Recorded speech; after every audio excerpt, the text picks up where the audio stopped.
नमस्कार, मैं तबरेज़ श्री अरविंदो सोसाइटी की तरफ से आप सभी का हार्दिक स्वागत करता हूं।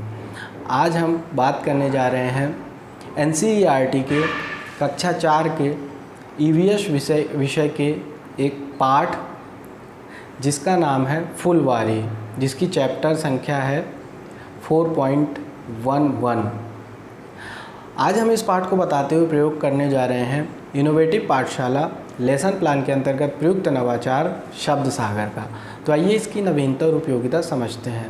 विद्यार्थी अपने सहपाठियों के साथ पाठ का अध्ययन करते हुए गतिविधि का आनंद लेते हैं, जिससे उनकी अभिव्यक्ति तो मुखर होती ही है, साथ में उनकी लेखन शैली भी निर्मित होती है। तो आइए इसके क्रियान्वयन को समझते हैं। इस नवाचार के माध्यम से जिस कंसेप्ट का पुनः अध्ययन किया जाता है वह है विभिन्न प्रकार के फूल एवं उनके उपयोग। तो इसके लिए जो पूर्व प्रबंध करने की ज़रूरत होती है वो ये है कि शिक्षक ये सुनिश्चित करते हैं कि अच्छी तरीके से पाठ पढ़ाया जा चुका है कि नहीं, और पूर्व प्रबंध के रूप में वो एक रंगीन चार्ट पेपर, बॉक्स एवं एक पेन अपने पास रखते हैं। उसके बाद वो बच्चों को बोलते हैं कि आपको घर जाना है और पाठ से संबंधित शब्दों को अपनी पर्ची में लिखना है और उसके पीछे अपना नाम लिखना है और दूसरे दिन विद्यालय आना है। फिर जब बच्चे ऐसा करके आते हैं विद्यालय तो शिक्षक ये सुनिश्चित करते हैं कि सारे बच्चों ने पर्चियाँ बनाई हैं कि नहीं। उसके बाद शिक्षक बच्चों से बोलते हैं कि आज हम एक खेल खेलने जा रहे हैं, इसके लिए हमको इस बॉक्स को सजाना होगा, क्या आप तैयार हैं? बच्चे बोलते हैं हम तैयार हैं। फिर शिक्षक बच्चों को वो बॉक्स दे देते हैं और उन्हीं से वो बॉक्स सजवाते हैं, रंगीन चार्ट पेपर और पेन भी दे देते हैं और उसके माध्यम से उसमें शब्द सागर भी शिक्षक लिखवाते हैं। फिर बच्चों की रोचकता के लिए शिक्षक एक प्रश्न पूछते हैं कि आज आप बता सकते हैं कि हम कौन सा खेल खेलने जा रहे हैं? तो अमूमन बच्चों का उत्तर होता है कि पता नहीं, या डिब्बे से जुड़ा हुआ खेल। फिर शिक्षक उनको बताते हैं कि आज हम जो खेल खेलने जा रहे हैं उसका नाम है शब्द सागर। उसके बाद शिक्षक खेल के नियम बताते हैं, बच्चों को बोलते हैं कि आपको एक एक करके आना है और बॉक्स से पर्ची निकालकर शब्द को पढ़ना है और उससे जुड़े हुए कंसेप्ट की जानकारी देना है। शिक्षक सारी पर्चियाँ पहले ही बॉक्स में डलवा देते हैं। उसके बाद उदाहरण के तौर पे एक बच्चा आता है, बॉक्स से पर्ची निकालता है। माना कि पर्ची में एक शब्द लिखा है गुलाब। अब बच्चा उसको तेज़ से गुलाब शब्द को सारे बच्चों के सामने पढ़ेगा और गुलाब से जुड़े हुए कंसेप्ट की जानकारी देते हुए बोलेगा कि गुलाब के पत्तों से इत्र बनाया जाता है।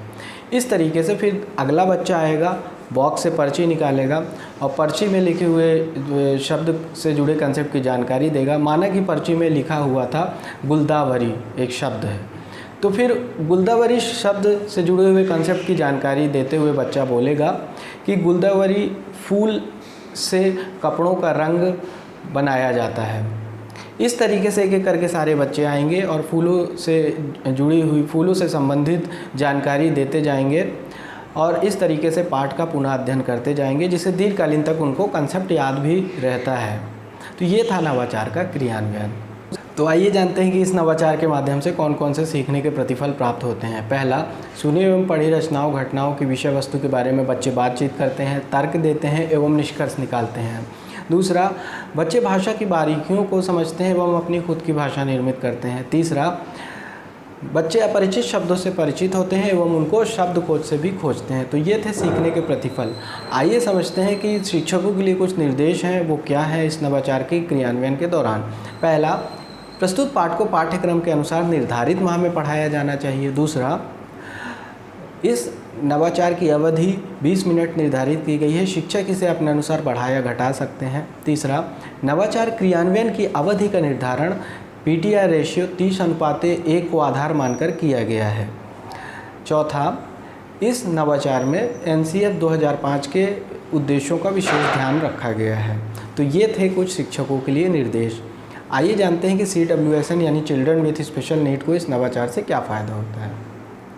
तो जब पर्ची के माध्यम से बच्चे जब शब्द को छांटते हैं और उस शब्द को कंसेप्ट से जोड़कर पाठ का अध्ययन करते हैं तो उनकी स्मरण शक्ति में वृद्धि होती है। तो ये थे CWSN वाले बच्चों को लाभ। तो ये था हमारा नवाचार। उम्मीद करते हैं कि आपको हमारा इनोवेटिव पाठशाला लेसन प्लान के अंतर्गत प्रयुक्त नवाचार शब्द सागर बहुत अच्छा लगा होगा और आप इसको अपने विद्यालय में क्रियान्वित करवाएंगे, ये हम आशा करते हैं।